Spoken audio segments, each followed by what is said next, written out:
Hey guys, back here with another video. This time I'm going to talk about the 10 essential items that you should have when venturing out into backcountry. I'll admit I don't always have all 10 with me when I do, but I try to at least have some of the items. And the list originally originated back in the 1930s from a Seattle-based mountaineering club, and they had 10 items that they had. Basically it's 1 map, 2 compass, 3 sunglasses, 4 extra clothing, 5 flashlight, 6 or headlamp it says, 6 first aid, 7 fire starter, 8 matches, 9 knife, and 10 extra food. Back in 2003 they actually updated that list, and instead of having individual items they grouped them into a system or category. So 1 would be navigation, 2 would be sun protection, 3 is insulation, 4 illumination, 5 first aid, 6 fire, 7 repair kits and tools, 8 nutrition, 9 hydration, and 10 emergency shelter. So my list may vary, or my items that I choose may vary from other people's, and it may have more than 10 items. But I try to at least cover the basics. So number 1 would be a map and compass. And it would be the navigation department here. And preferably if you have a waterproof topographic map of the region that you're going to be venturing out in, would be highly recommended, and a compass, and know how to use it. I'll admit I'm not the best orienteering person, trying to get better at it, but it's good to have. Also in modern technology I like to use a GPS. Hate to say it, but I use that probably more than a map and compass. With that I have a 100K base map topographic of the United States, and I also have 20K resolution of the local areas that I'm going to be traveling in. 2 would be sun protection, and that would be, I like to use a wide brimmed hat. It's for the head. Also sunglasses, not a bad thing to have. Sunscreen, lip balm, that kind of stuff. Sunburn can ruin your day, of course. That goes into exposure. 3 is insulation, extra insulation. I usually carry in a bag that could, depending on the season, some kind of polypropylene or synthetic material under, long underwear, pants or what have you, gloves, hat, something extra there.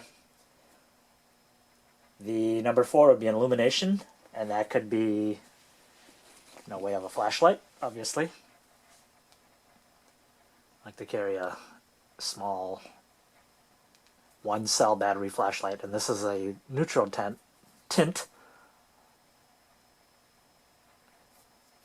and that helps you with color rendition. It has a high CRI, I believe of CRI of 90, so lets you see separations in the woods better. I also supplant that with a headlamp for hands-free operation. This has a red filter over to preserve night vision if you don't want to screw up your night vision. These also take the same battery. Surefire Vision headlamp in a neutral tint. Awesome. Number 5 is first aid, and they sell a lot of commercially made first aid kits. I like these ones by Adventure Medical. I also supplant it with other items in here that weren't in here that I find useful. The other thing a lot of these medical kits don't include is some way of mitigating high blood loss, so I supplant that with a trauma bandage and some clotting material. Number 6 is fire, and it's pretty obvious. You could use some type of this is like a flint and steel ferro rod sparker. Believe it or not, but it's like a simple lighter, like a Bic lighter would be fine. Quickest way to make fire. Also, if you run out of fuel, you can use you can still spark some type of material. And I also like to use these Espit cubes tablets. So if I can't find dry wood or what have you, at least I can get some kind of a flame going. Waterproof matches are good too, of course. The number 7 is repair kit and tools, and this is where like your knives and multi-tools would come in handy.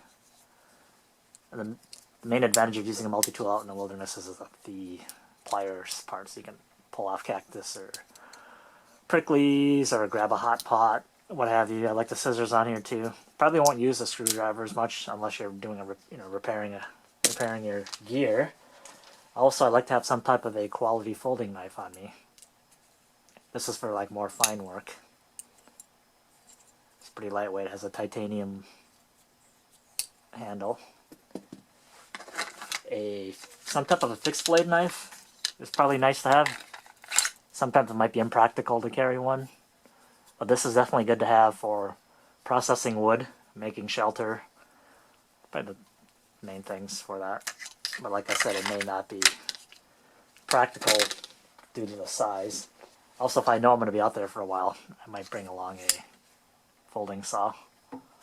Not necessary, again, size and weight restrictions. Number 8 would be nutrition, and that would be food. Now here you can go in different directions. I like these dehydrated Mountain House type meals. As you can see, they're kind of bulky, and they require hydration, but they're not bad. They taste pretty good. They come in different flavors. You can also get a pouch that, they call it the Mountain House oven, where you heat up the water and then you can stick this in there and go cook it, which is pretty good. Another one, size per calorie, is probably what these call the LERPs, the long range reconnaissance patrol rations. More calories, in a small size, but again, it needs hydration.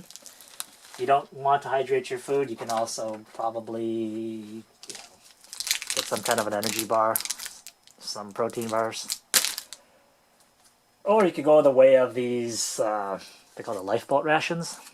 These are little cubes, you can rip them out and take them out, but these are Daytrex. A couple of companies make them.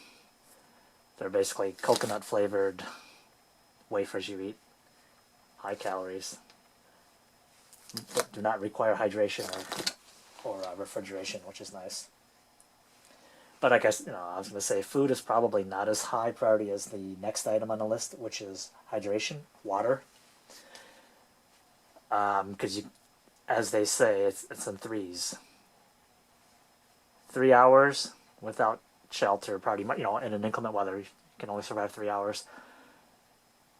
3 days without water and 3 weeks without food. I mean, sure, it wouldn't be very fun without it, but you could probably do without food far, far earlier than without water. So water, a couple ways to do it. You can, of course, use the standard Nalgene bottles. These wide mouth bottles are good. Carry a lot of water. They're pretty durable. Kind of bulky, but they work. On that same vein, if you get one that's metal, they're a little more durable, a lot heavier, but you can also boil the water in here. So this might be a better option for treating your water in the wilderness if you run out and you don't carry a lot. What I like to do is I've upgraded since then. Nalgene also makes more like a military style canteen. And nice thing about this is it's not as wide as the Nalgene bottle. The wide mouth one. So in terms of portability, it's a little better. And nice thing about these is it also fits in the standard GI metal cup, which does not take up a lot of room at all. Of course, advantage of this, if you run out of water, because you'll never be able to carry as much water as you need, because it's one of the heaviest things. But with this, you can boil the water, and that'll hydrate your dehydrated foods. Another option is probably to have some kind of aside from boiling, they have filters. This is a life straw. Basically, you can stick it in water and just drink right out of it. In an emergency, it's better than nothing, and it's very compact and portable. The other option would be, if you think you're going to be out there longer, Sawyer system. They make a Sawyer squeeze. It's a bladder you fill up and you squeeze the water through and drink it. Not a bad option, actually. It's very lightweight. And another option for purifying water is, this is a newer high-tech version of it. They call it a Steri pen. It's basically a UV light that you turn on and you can purify probably this much water in less than a minute. So you just turn it on, stick it in there, kind of swish it around for a while, and that kills all the critters in there. Basically what it does is it neuters them. I don't know if it'll kill everything in terms of, it's not going to kill chemicals or what have you, but it's not bad. Just another option. It does require a battery, but it's the same battery that's used in my flashlight and headlamp, which is nice. I try to standardize that. It's one of those nice to have. But yeah, water is very important. Next to the next option is emergency shelter. Here, I mean, sure, I'd like to bring a small tent with me because you're getting full protection with no-see-um netting and what have you. But it may not be practical due to the weight and size. So next best thing would be some type of a tarp.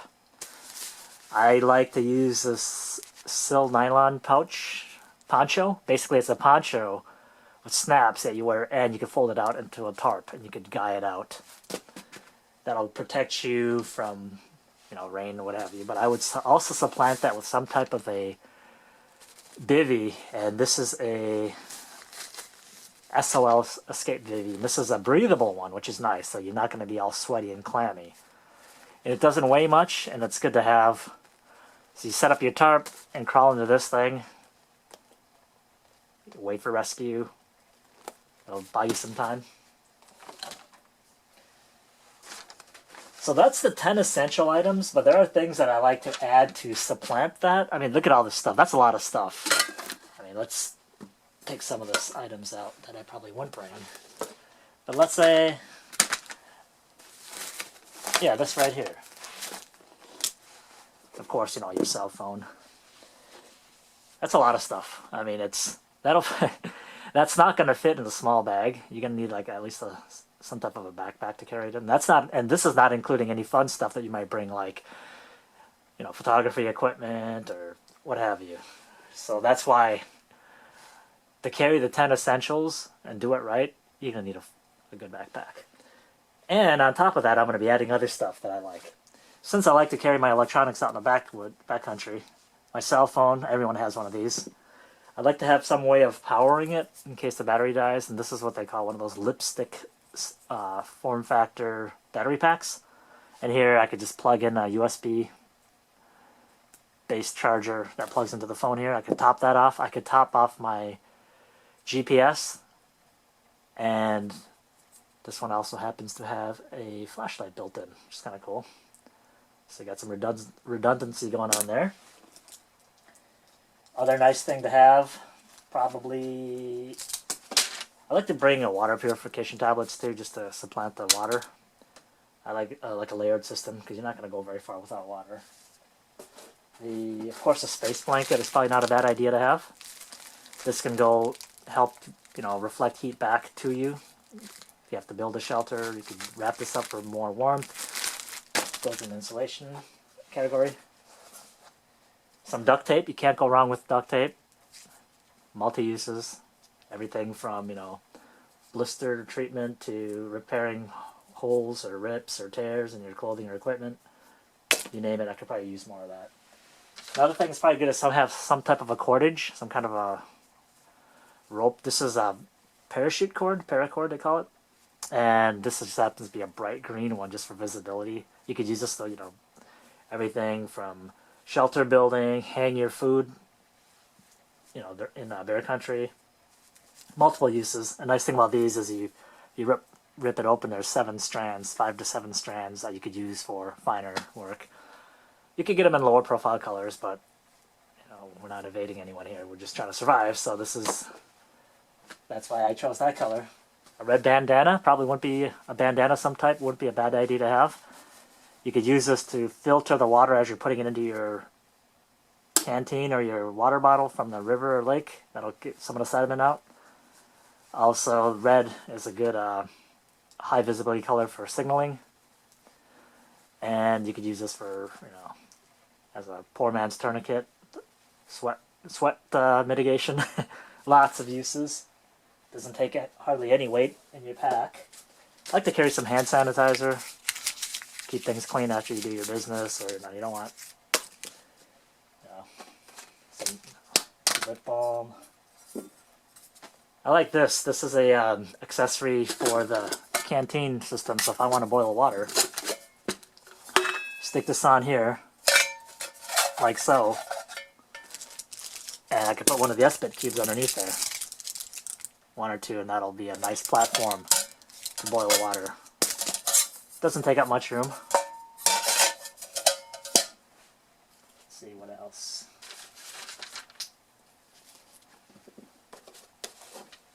Some type of insect repellent. I like these DEET wipes. It's more of a comfort thing, but it could be also a safety issue if you're out there and if you have to spend any amount of time out there. You don't want to be eaten up by bugs.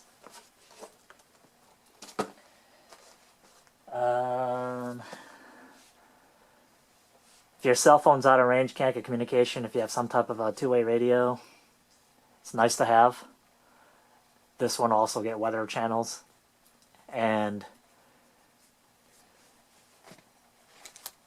oh, by the way, this requires licensing, so if you're not a ham operator, although I think in an emergency they'll forgive you, but get your ham license, it's not a big deal.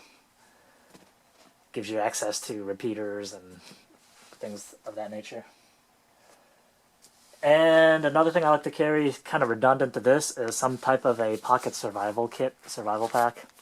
And I keep this in my pocket, so if you're separated from your pack, if all this stuff somehow falls off the edge of the cliff, at least I'll have this. And this has some of the items that this has. You know, you see duct tape, you see signaling, ways to make fire, got some tinder going on in there. Yeah, I would rather have all this, but having this in your pocket at all times on you is not a bad thing. So there you go, guys.